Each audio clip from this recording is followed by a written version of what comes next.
Dylan, what's up? Hi, Madison. How are you doing today? I'm doing great. How are you? Good. It's Labor Day. Barrel, barrel, barrel. Stop your labor. Start vacationing. It's Labor Day. Labor Day. You got the day off. Yep. Mm-hmm. And we're spending it Recording. The day of. This is meant to be released. Yeah. That's called planning ahead. So how are you planning to spend your Labor Day besides editing? Yeah. Besides editing, probably going to do some chores around the house. Put laundry away. If you saw my living room, I got lots of laundry. I'm always doing laundry whenever you're over. Probably going to vacuum. Oh, okay. I didn't put my clothes. I went away this weekend, so I have to put away everything from this weekend. Where'd you go to? I went to Philadelphia. I went to go visit some friends. It was very, very lovely. I haven't seen them in a while. And then we went to a Phillies game. And who won? The Phillies. Yeah, that's right.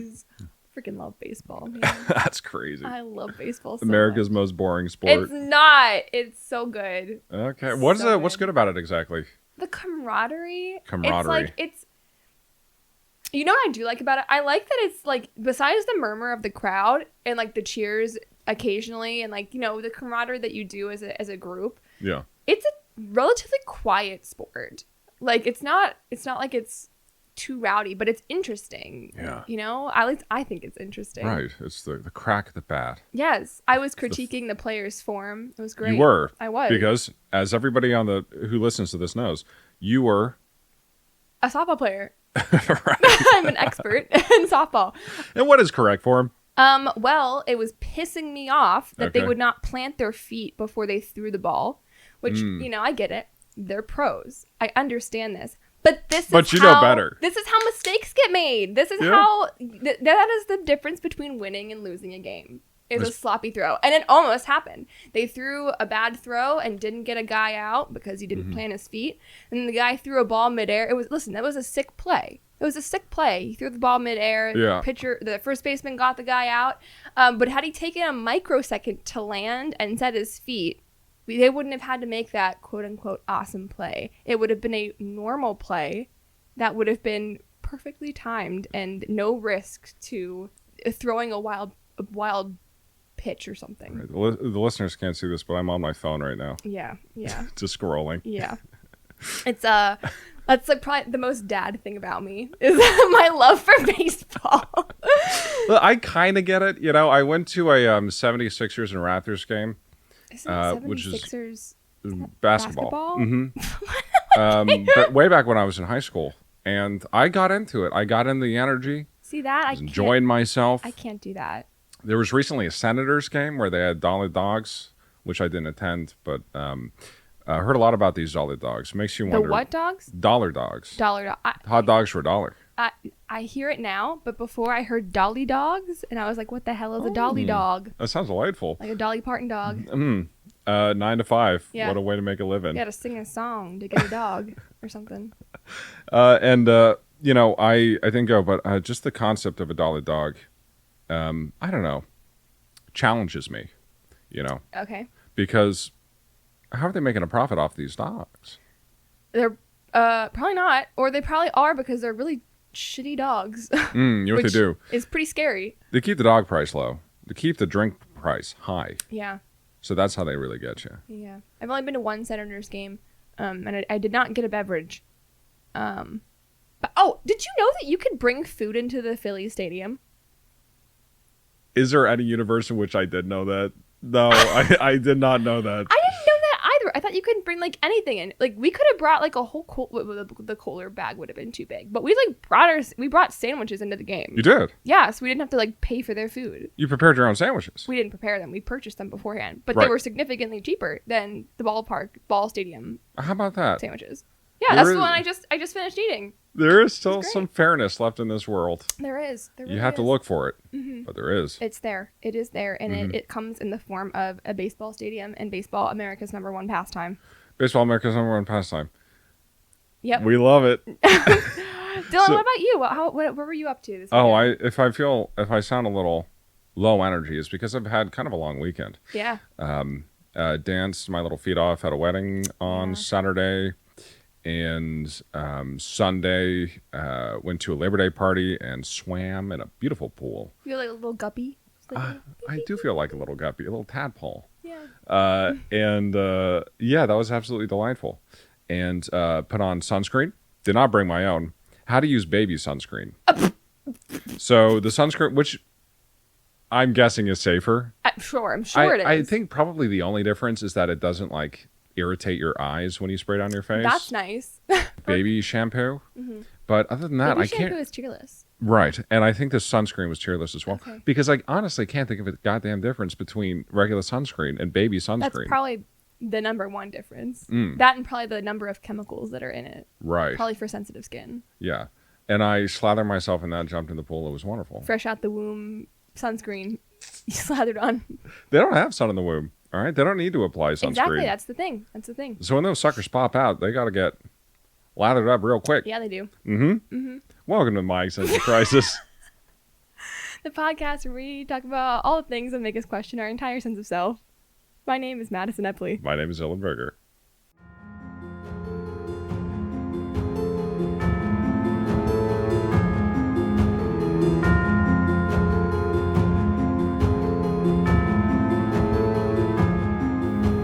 What do you have for us today, Madison? Today, Dylan, you know the thing I told you that I was going to do?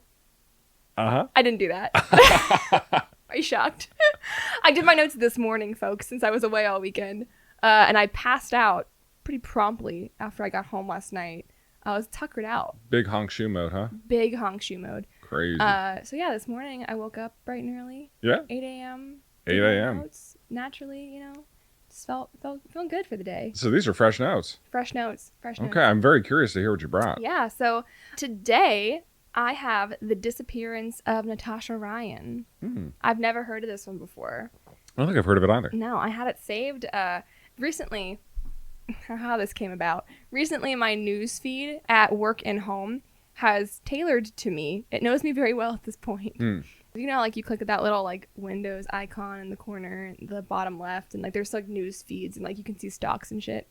Well, mine is now currently all serial killers and unsolved mysteries and disappearances. Yeah, I was watching something earlier today, and there was a Reese's commercial, and it said, "You know that we've been listening to you because we put on this commercial."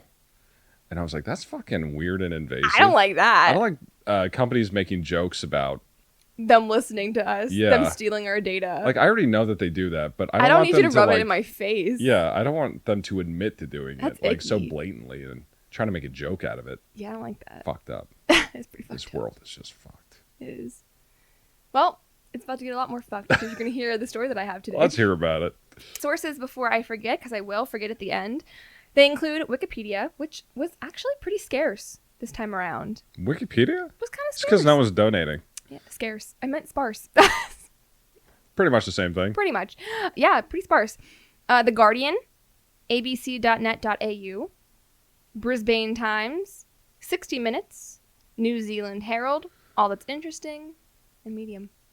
I get it. You know, you have more sources than me. Listen, all I'm saying is I do my research. Every other episode, you have more sources than me. I just do my research, man. Listen, I will tell you the things that I don't know. I will tell you the things that I do know. And I found a lot about this case in the 2.5 hours that I did my notes for it. Do you want to hear something really shameful? Sure. There have been some episodes where I've only used like 1 or 2 sources, but I'll just like pad out my source list by like taking little pieces of information from other articles. And then I'm like, technically that's a source. So then it's a longer source list. That's pretty crazy. Yeah. Yeah. Not proud of it. Well, to be fair, some of the topics that you do, there's probably not a lot of information out about there. No, not at all. Yeah. So I'm a hero. And to be fair, that is how sourcing works. So if you do take those little snippets and that you don't properly source them, that's plagiarism, baby. That's plagiarism. All right, now I'm curious to hear about this disappearance. Yes. So Natasha Ryan, we're going to start off talking about her because she's the one who disappeared. Natasha Ann Ryan was born in Queensland, Australia on May 9th, 1984. She grew up in the city of Rockhampton, affectionately known as Rocky, which was a tight-knit town in Queensland. She was affectionately known as Grasshopper by her father. Isn't that just like the cutest name? Oh. Isn't it? Why would she name that? because she started off walking instead of crawling. She was just on the go. Damn. Little grasshopper. A nickname from her early toddling days. Toddling days. Yes. But Natasha grew up in a fractured household. Her parents divorced, her father relocated to another city and remarrying, which left Natasha in the care of her mother, Jenny Kerwin, in North Rockhampton. And I believe they were about 3 hours apart from her mother and father. Mm-hmm. By her early teen years, Natasha exhibited signs of distress. She reportedly began experimenting with drugs, attempted suicide, and developed a fondness for running away by the age of 14. Damn, that's young. This led to increasing tension at home and school, with crucial context provided by later observers who speculated on family dysfunction and the lack of support for troubled youth in the late 1990s. Amidst this turmoil, Natasha began dating a man named, and I mean a man named Scott Black, who was 21 years old. Eesh. At just 13 or 14 years old. Eesh. Yes. Their relationship was both secretive and obviously controversial, drawing disapproval from her parents and leading to police attention.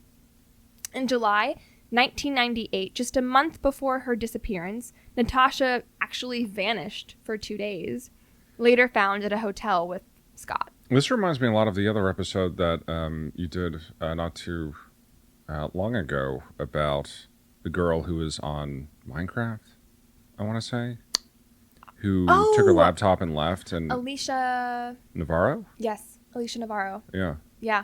It is. There are some parallels there, for sure. Natasha had run away while walking the family dog, and police found her at an outdoor music venue in Rockhampton. They discovered that she'd been staying with Black in a hotel. Police initially charged him with abduction, but the charge was dropped, even with him later being fined for obstructing police's investigation. And despite the legal intervention, their relationship continued. Why were the charges dropped? I don't know. I don't know, honestly. I think at that age, and I think we'll get into a little bit of this, but I think the laws were pretty ambiguous in terms of, like, when it came to this kind of stuff in Australia. So I don't know why they were dropped, but it seems like things were not quite as black and white as they should have been. Gotcha. On the morning of August 31st, 1998, Jenny Kerwin dropped her daughter off at North Rockhampton State High School. Sometime during the day, Natasha vanished without a trace. She never attended any classes, and her absence was quickly noticed. Hope initially lingered due to her previous runaway episode just weeks earlier, but her mother reported her missing, and a frantic search began. Rockhampton authorities and volunteers scoured the area, but there was no trace of the young girl. As the days turned into weeks, hope began to fade, and concerns grew that Natasha had fallen victim to foul play. Police and the local state emergency service launched exhaustive searches, costing an estimated $400,000. Damn. Yes. You know, sometimes I hear the figures thrown out for, like, government projects and that kind of shit, like costing hundreds of thousands or even hundreds of millions of dollars. Where the fuck is this money going? Because, like,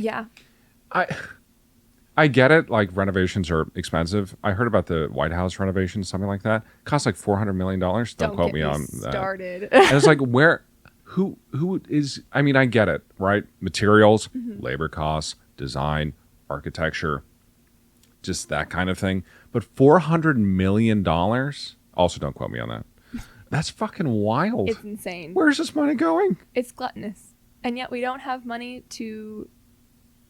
Not going to go there. Not going to go there. But yeah, it's crazy. It's crazy. But in this case, I mean, like, paying for, like, the policemen's salaries who were in this on case, the job. it makes sense. Helicopter but for, like, searches. A White House renovation. Geez. Oh, yeah. But it's just like you see the amount of, like, money allocated toward mostly, like, government projects. And it's just like, it's a little suspect. It is. Back in my hometown, there was a huge... Everybody was up in arms because taxes were really high in the school district that I went to. But you had to pay the school district tax, the city tax, and then another tax. I forget what the other tax was. But you had to pay like 3 different taxes, essentially. And they were all super high.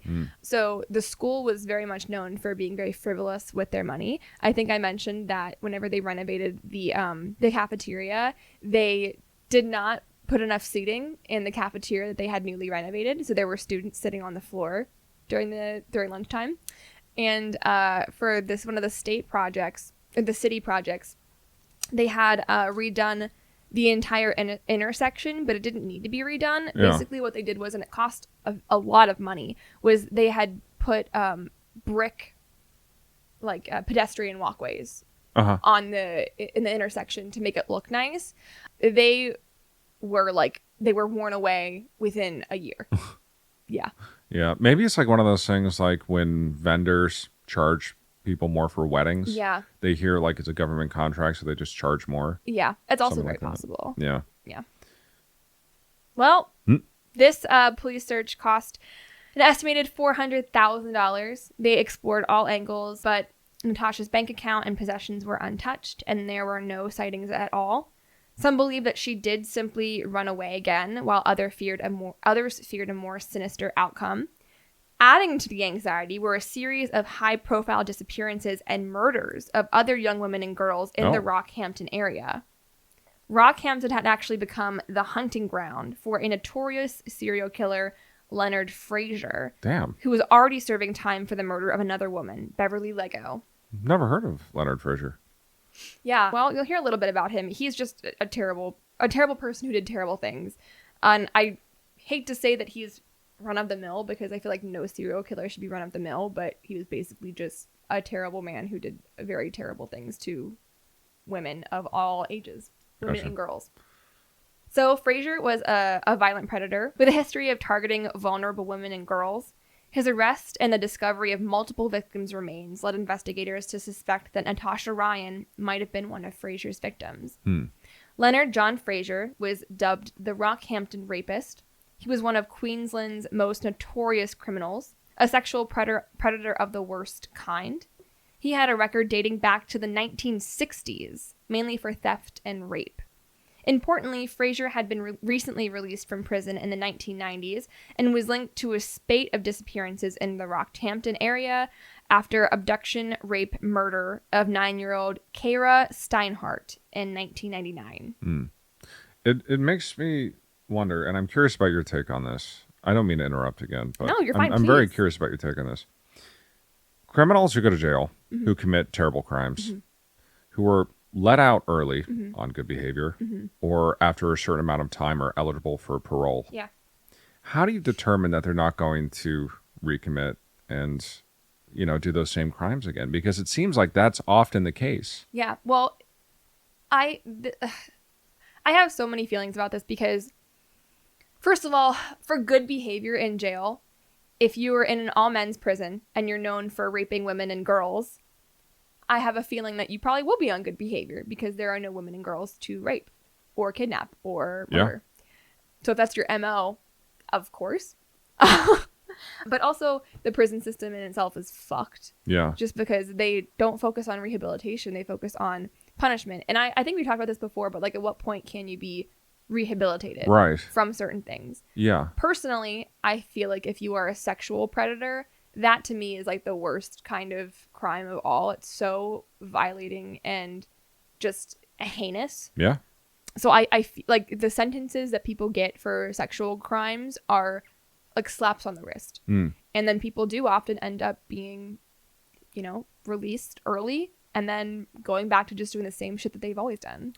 Right. There's no like metric for like normalcy that we can like use to grade whether or not somebody is capable of re-entering society. And in fact, there are multiple different cases of people, psychopaths, sociopaths, whatever you want to call it, whatever definition they fall under, who have basically tricked psychologists into thinking that they are rehabilitated. I forget, there was one serial killer, I'm sure I'll cover him eventually, but he was like the poster boy for rehabilitation in jail. And meanwhile, he was killing people basically the minute he got out of jail. Or like John Wayne Gacy. Yeah. Who thrived in jail. Had a history of past, what do I call it? Abuses. And yeah, thrived in jail, was a model citizen on all accounts. Yeah. And created a mini golf course in jail. Yeah. It's definitely a question that still lingers around. these days. Because you hear so many cases of people getting out and immediately recommitting. Yeah. And like, part of me is like, of course, like the environment that they're in jail is nothing but that kind of, I mean, you're surrounded by people who have probably done a lot of worse things than you have. And even if they didn't, you're surrounded just by, I don't want to say animals, but it's what they make them, essentially, because they house them like animals. I mean, it's not an environment for getting better or rehabilitating. Well, the prison system could be its own series of episodes. Yeah. Especially the private prison system. Fucked. Yeah. Fucked. Absolutely. That there is private prisons. Uh-huh. Absolutely heinous. Anyway. As authorities interrogated Frazier and pieced together his horrifying crimes, they grew increasingly confident that Natasha was among his victims. This assumption was bolstered when Frazier himself made statements to police that implicated him in Natasha's disappearance. As police pieced together Frazier's confessions, he was charged with multiple murders, and Natasha Ryan's name was amongst them. Investigators soon persuaded another inmate to elicit a confession out of Frazier, and eventually he admitted to murdering all 5 victims. Frazier claimed to have met Natasha at a movie theater, offering her a ride before attacking her and disposing of her body in a pond. So now, with his confession to both police and a fellow inmate, it seemed that Natasha had met a tragic end at the hands of a sadistic killer. Despair engulfed Natasha's family. Mounting pressure and no leads, the family accepted the presumed death, and they actually held a memorial service on what would have been her 17th birthday in 2001. As Natasha's mother later recalled, 5 years of not knowing if her daughter was dead or alive was too much. In this era in Queensland was marked by widespread anxiety over missing women, with serial killers like Frazier and another, Ivan Millet, dominating headlines and public consciousness. So at the same time? Yes, at the same time. So like it was not an uncommon assumption. It would have been perfectly normalized. You know, there's a short story by Ray Bradbury about these 2 old men who go around their small town and try to talk to people about, it's in the middle of summer, height of summer, and they tried to de-escalate situations where they feel like somebody is about to go crazy because of the heat. Wow. It's weird concept. I would like that. Yeah, it's the idea of just like the temperature of a place causing people to act erratically. Yeah. In Australia, especially, where the heat is just so, constant. Yeah. I imagine that I would be curious to look at the violent crime rate and just all of Australia compared to different places. Probably not as high as Harrisburg. Yikes. Oh, gosh. So yeah, Natasha in the minds of the nation was just another victim in a spate of unsolved murders, reflecting rising social anxieties about child safety and predatory crime. In 2003, 5 years after Natasha's disappearance, the murder trial of Leonard Frazier was underway. During the trial, Frazier faced multiple charges, including the murders of several women, one of whom was believed to be Natasha Ryan. And as Frazier sat in the courtroom, the prosecution sought to convict him based on the testimonies of witnesses and his own alleged confessions. But on April 11th, 2003, just 12 days into Frazier's murder trial, a prosecutor in the case announced to a stunned courtroom, "I am pleased to inform the court that Leonard John Frazier is not guilty of the murder of Natasha Ann Ryan." Because she's alive. Natasha Ryan is alive. Can you imagine the courtroom? No, like from all accounts that I read, like just shock. Damn. Like astonishment was the word frequently used. Wow. Yeah. You don't really see that really ever. No. In fact, that's the first time in any of the cases that we've talked about. Yeah. Yeah. Crazy. It's wild. Just weeks before Frazier's crucial court date, police received an unusual tip. Natasha is believed to have called a children's counseling service under the pseudonym Sally, claiming to be a runaway whose, quote, murderer was about to be wrongly convicted. They tried to trace the call from that anonymous tip, but they were not able to. But weeks later, an anonymous handwritten letter soon followed, including a phone number and the bombshell statement, Natasha Ryan is alive and well. Police were finally able to track the lead to Scott Black's home in Mills Avenue, who, if you will recall, was the boyfriend Natasha had initially run away with at just 13 years old. Black at first denied harboring Natasha, but a search of the house quickly revealed Ryan pale and trembling in a bedroom cupboard after nearly 5 years hidden it just streets away from her childhood home. Damn. The prosecutor rushed through the courtroom to find Ryan's father, Robert Ryan, to tell him the news that his daughter had been found. When Robert heard this, he initially assumed it meant that the police had found her body, and he almost collapsed when he heard that Ryan was in fact alive. Robert was instructed to call the police station to confirm that it was his daughter, and when he did, he asked the woman who came in on the line for the nickname he'd given her as a child to ensure he wasn't dealing with an imposter. And it was that point that Natasha said, "Dad, it's me, Grasshopper, and I love you, and I'm sorry." Damn. Wild. Yeah. Initial thoughts before I go any deeper? Yeah, this case has been a lot of twists and turns already. Yeah, there's about to be more. Okay. I'm strapped in. Okay. Hold on, let me try. Okay. That didn't work. Let me try again. Okay. Actually, fuck it. Actually, I never did that. Can I do it for you? Sure. Okay. Yeah. Yeah. I'm practicing every day in my apartment alone. Well, Jenny Kerwin, Natasha's mother, expressed rage and grief at her daughter's deception. Quoted later, she said, "I hated her. I could have grabbed her and just shook the hell out of her, but when I seen her, you forget all that." Despite the discovery that Ryan was still alive and the doubt that it cast on the evidence which led Frazier being charged with her murder, Frazier's defense counsel did not lodge an appeal for a mistrial, and the trial resumed, which, by the way, is fine because he also killed and... Yes, but they also very well could have. So, like, I have to say, kind of big of them to not file for a mistrial because they could have and could have either gotten the trial delayed for another couple of months or thrown out completely on the grounds of false information. Yeah, or just a really incompetent lawyer. Yeah. Or a really nice guy. Or a really nice guy. Who's to say? Who's to say? And then something even crazier happened. Natasha Ryan attended what had been her own murder trial on the 30th of April, 2003, to answer questions. She told the court that she had never met Frazier, did not know the witness who stated that she had been seen in the presence of Frazier before she went missing, and verified her identity, confirming that she was in fact still alive. Damn. Luckily, Frazier was still convicted on other murder counts and sentenced to multiple life terms. So he got his comeuppance at least. It was discovered that Ryan, about 13 or 14, had been living with Scott Black, aged 21, 22, since disappearing on August 31st, 1995. It was reported that for most of the time, Ryan had shared a house in Yeppoon, Queensland, but had moved back to Rockhampton after Black received a transfer with his milk delivery job. Natasha had been living in the Rockhampton house, just blocks away from her childhood home, for 6 months prior to being found.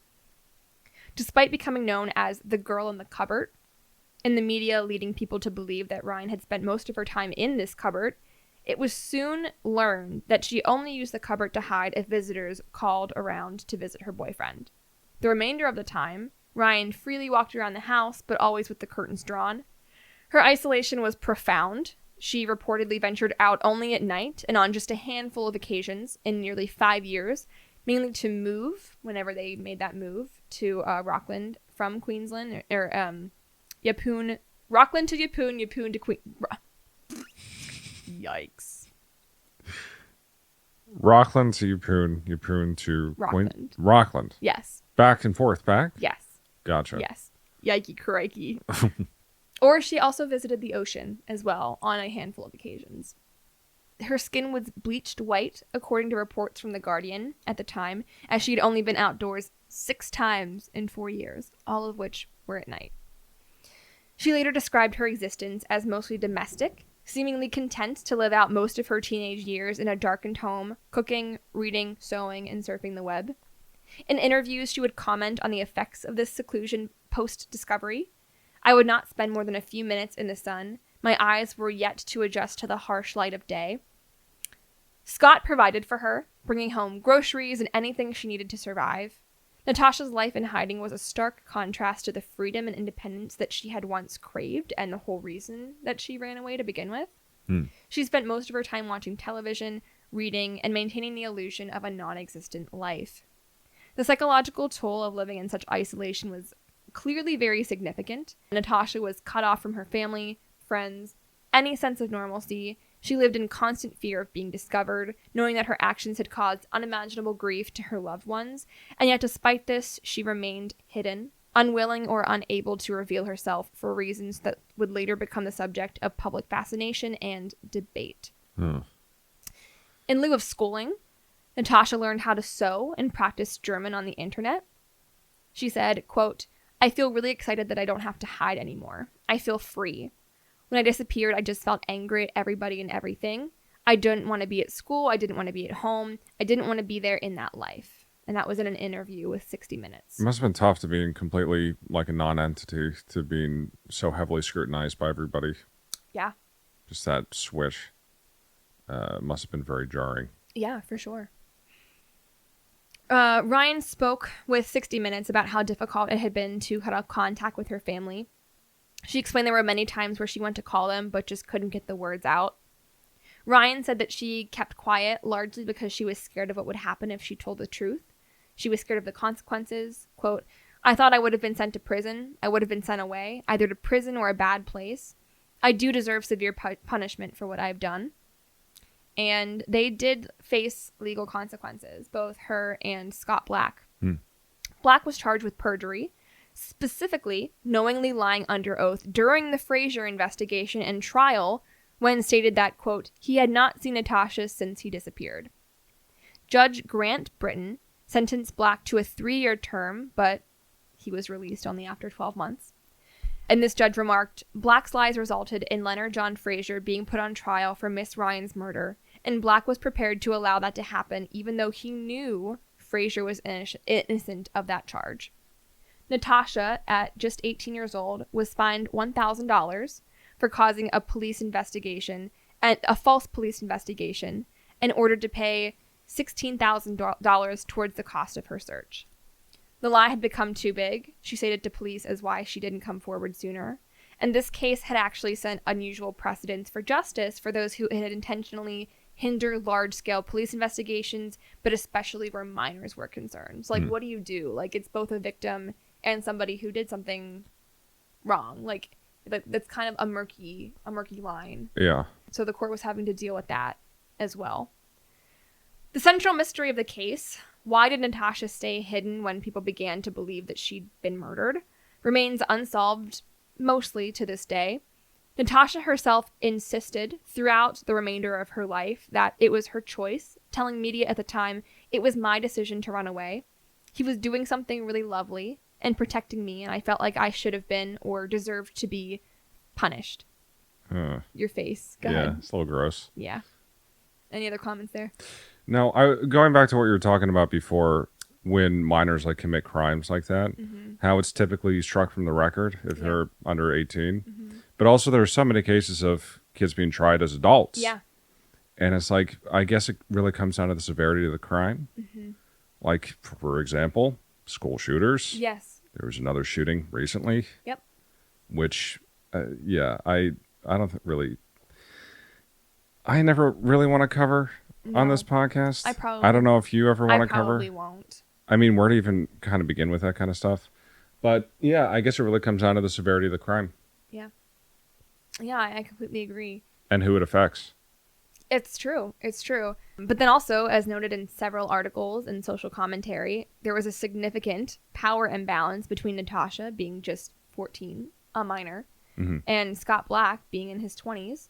You know, the necessity of hiding in a cupboard, having no contact with the outside world, have led some to argue that this clearly represented grooming, coercive control, and exploitation rather than a freely entered partnership. Yeah. And at 14 years old, you are not allowed to enter such a partnership because you are underage. You are not legally allowed to do that.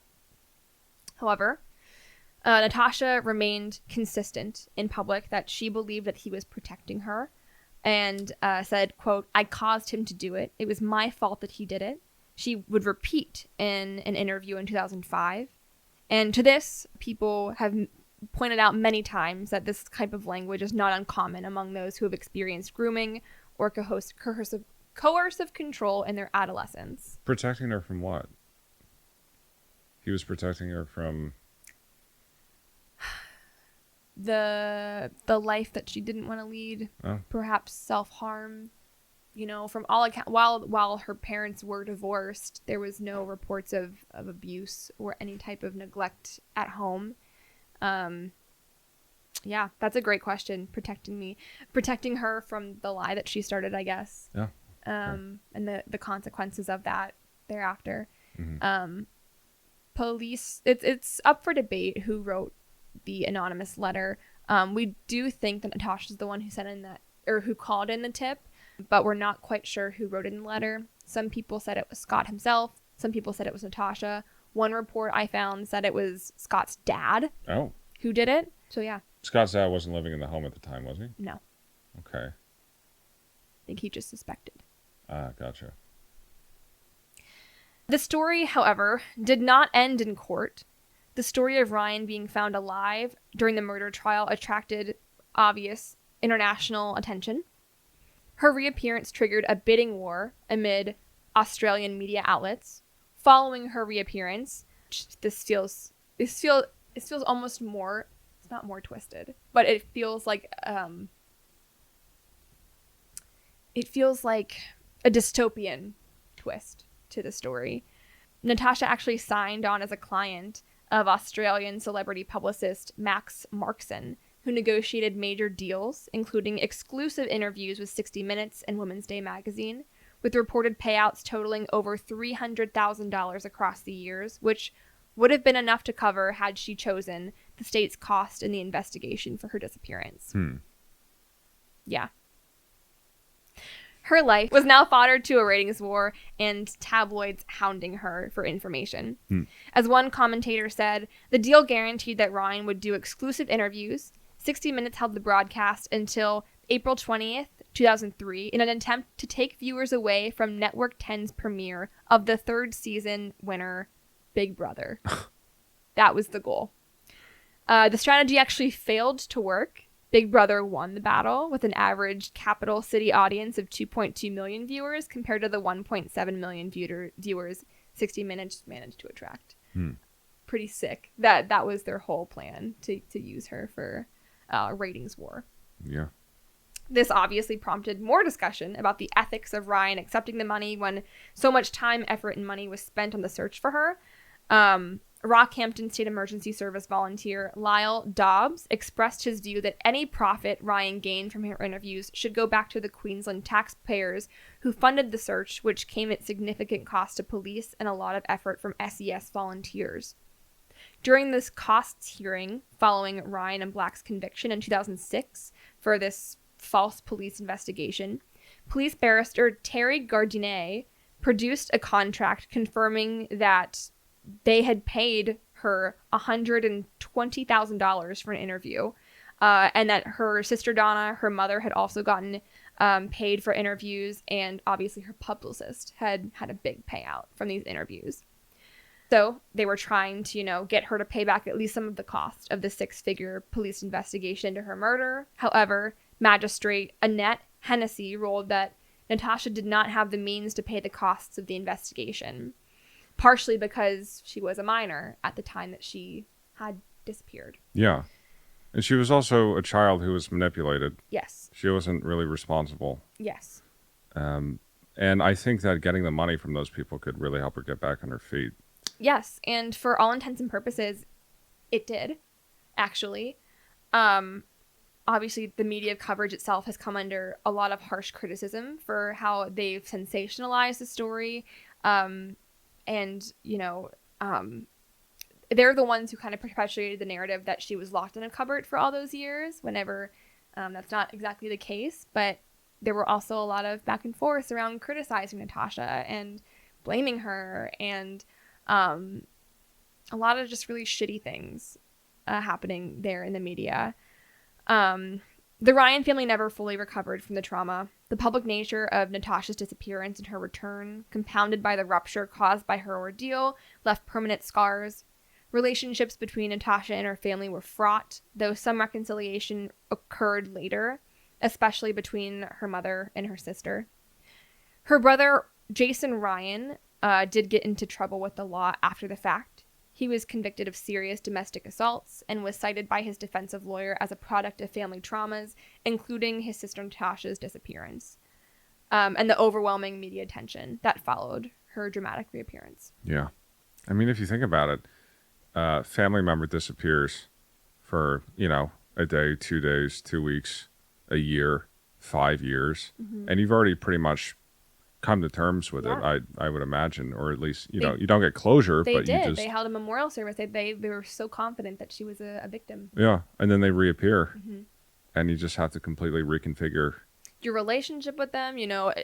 Like relearn them as a person, to some extent forgive them. I imagine, like, yes, she was a child, but I can still imagine and sympathize with her family, like how hard that must have been to, like, she knew that they were looking for her, and she didn't come forward. She knew how much she was missed and loved and sought after. So, it's a hard situation. It's really tough. Despite the notoriety, Natasha, who switched her name to Tash Black, and Scott Black actually chose to remain in the Scott Hampton community. They got married. Oh. Their wedding, held covertly in 2008 at Byfield, Queensland, was conducted under tight security. Guests were forbidden from taking photos, and exclusive media rights were given to Women's Day magazine, who had been negotiated for a sum in the hundreds of thousands of dollars. Okay. Yeah. It's... Who did she invite to the wedding?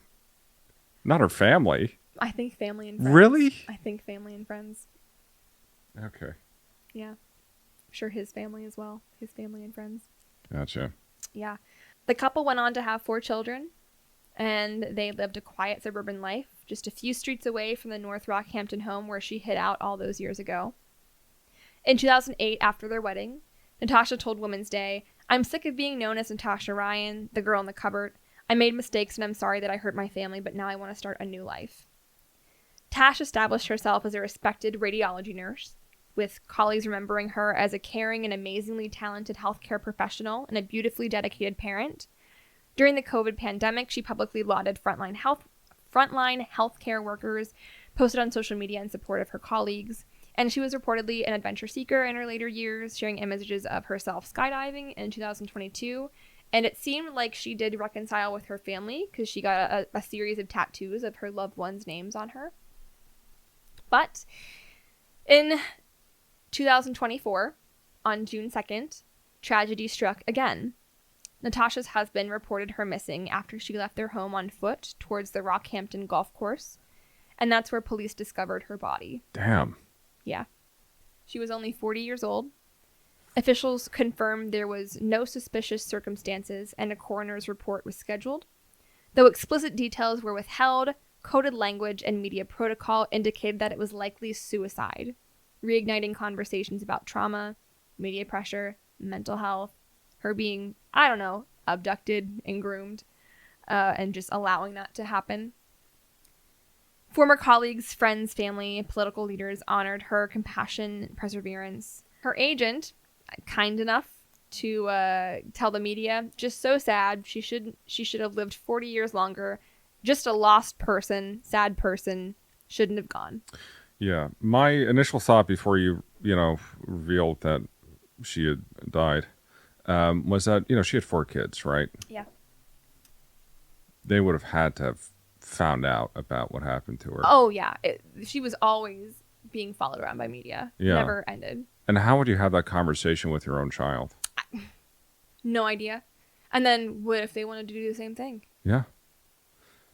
Would you just be okay with that? And did she leave any kind of note, or?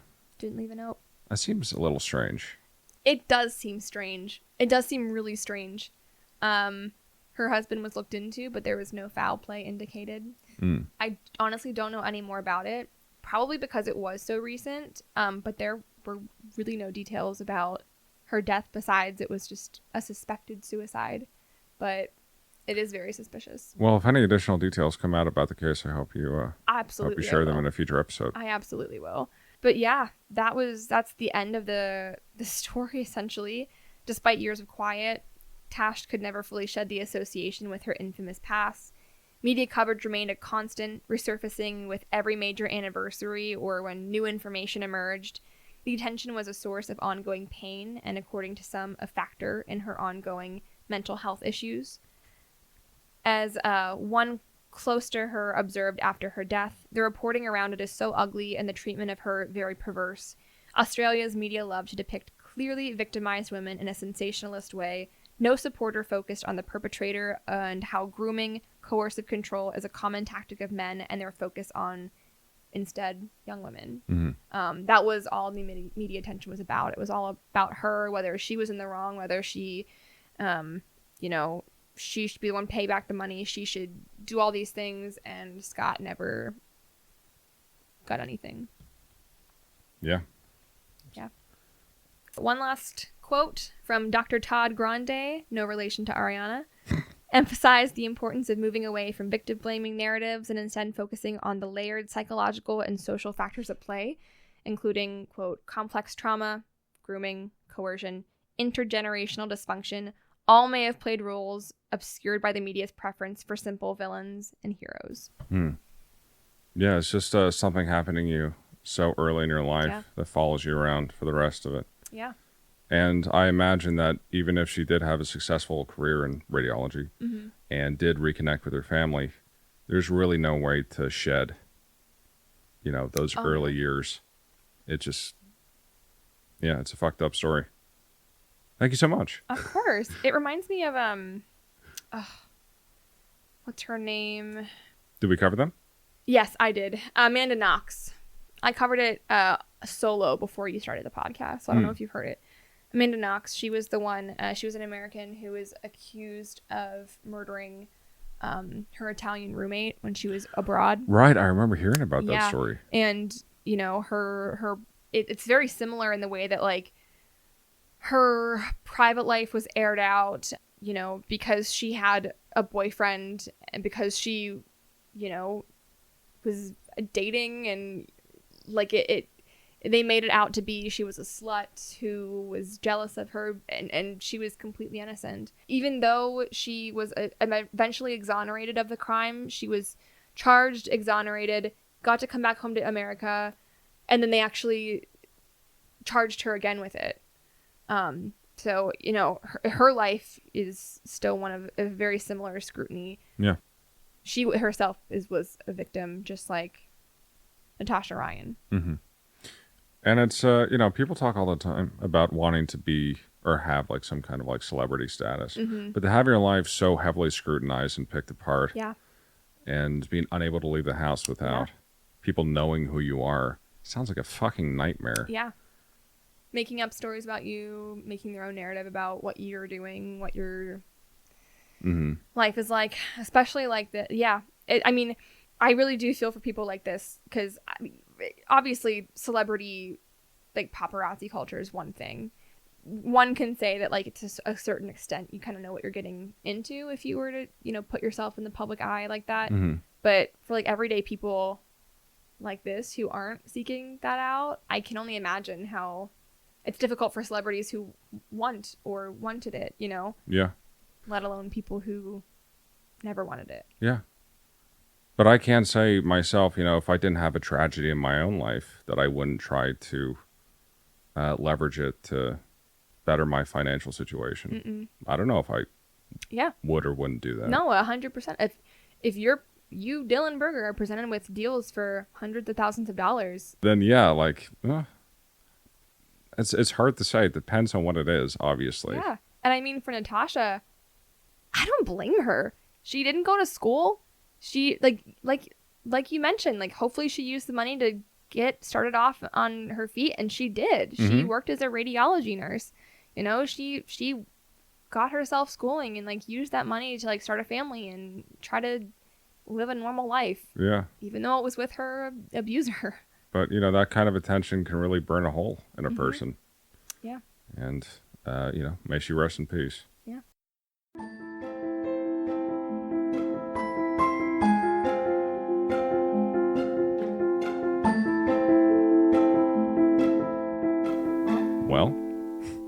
guys. Thanks, folks. Thanks for listening. If you like what you hear, feel free to send us a message at myexistentialcrisispodcast@gmail.com to let us know if you want us to tell a certain story. And we will do our best to do that. Just say hi to us. Send us some fan art. Yeah. Any of those things. I would love to see fan art. That'd be so absolutely fun. wild. You sent me one recently. Who made that? Oh, the picture? Yeah. Of Chandler asleep on the meme of Chandler Bing holding his record. Yeah. Except it was Chandler Bing on the sleep holding the My Existential Crisis logo. Yeah, it's Becca sent that. I love that. Yeah. Yeah, it's good. It's good. Mm-hmm. But yeah, you can follow us at ME Crisis Pod on Instagram and Facebook. Dylan, where can they find you? They can find me at Marblefolk on Instagram. And you can find me at my first and last name. All right. All right, folks. Bye, guys. Bye.